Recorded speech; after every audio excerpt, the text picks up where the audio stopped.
You check your phone, no reply yet. You read the message again, wondering if you said something wrong. Your chest tightens. But the real answer is far stranger than overthinking. Your brain is not reacting to a text message. It is reacting to something ancient, something buried so deep in your biology that you don't even notice it working.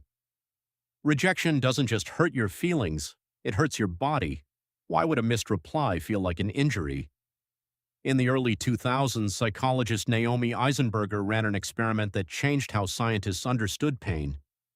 She put people inside an MRI scanner and had them play a simple ball-tossing game with two other players. Except the game was rigged. Partway through, the other players stopped throwing the ball. They left the person out. The brain scan showed something remarkable. The same regions that light up during physical pain lit up during social exclusion. Your brain does not clearly separate a broken bone from a broken connection. To your nervous system, being left out and being hurt are almost the same event. This is not a flaw in your design. It is a feature that once saved your life. Rewind 200,000 years. You are not scrolling a feed.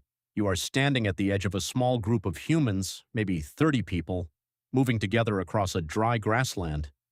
There is no hospital nearby, no store, no backup plan. If this group decides you are a burden or a threat or simply not worth feeding, they can walk away. And out there alone, your odds of survival collapse almost overnight. For most of human history, exclusion was not an inconvenience, it was a death sentence. So, evolution built you an alarm system, a fast, uncomfortable, impossible-to-ignore signal that fires the moment you sense you might be pushed out. Psychologist Mark Leary called this system the sociometer. Think of it like a fuel gauge, except instead of measuring gas, it measures belonging. When your sense of social acceptance drops, the gauge drops with it. And low fuel feels like anxiety, self-doubt, that sinking replay of every word you said in the conversation. You were never overreacting, you were being warned. Here is where it gets stranger. Researcher Kipling Williams spent decades studying this exact reaction using a simple digital version of that same ball-tossing game. He found that even when people knew, with total certainty, that they were being excluded by a computer program with no real players at all, their mood still dropped. Their sense of self-worth still took a hit. Knowing the rejection was fake did nothing to stop the feeling. Why would a fake, meaningless exclusion still wound you? Because your threat detector does not wait for proof. It fires first and asks questions later. Speed mattered more than accuracy when a slow reaction could mean losing your place in the group and losing your life along with it. Your ancestors who felt rejection intensely, even from ambiguous signals, were the ones who worked harder to repair the bond, to apologize, to fit back in. And those were the ones who survived long enough to pass that same sensitivity down to you. Psychologist Roy Baumeister took this further. He argued that the need to belong is not one desire among many. It is one of the most fundamental human drives, right alongside food and safety, not a preference, a requirement. Humans who formed strong group bonds outcompeted those who didn't, not through strength or speed, but through cooperation. Groups hunted bigger prey. Groups defended against bigger threats. Groups remembered more, taught more, survived more. Belonging was never a soft emotional bonus. It was the actual engine of human success as a species.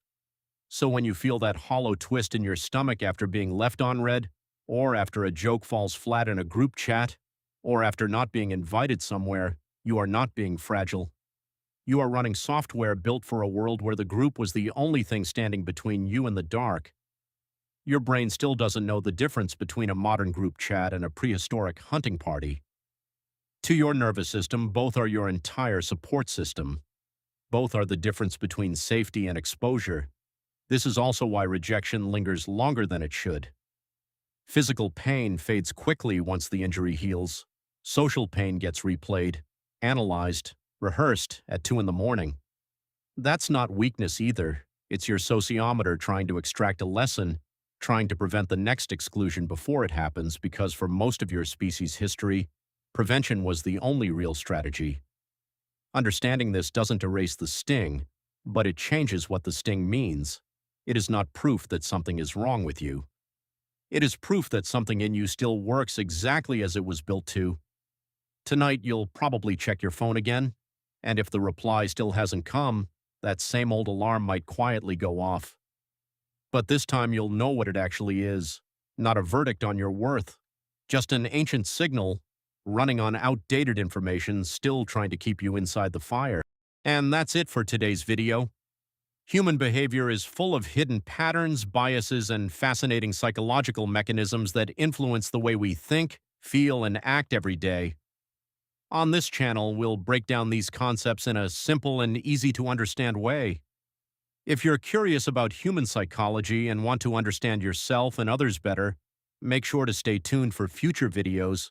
And if you enjoyed this video, consider subscribing to the channel and turning on notifications so you don't miss the next one. Thanks for watching, and I'll see you in the next video.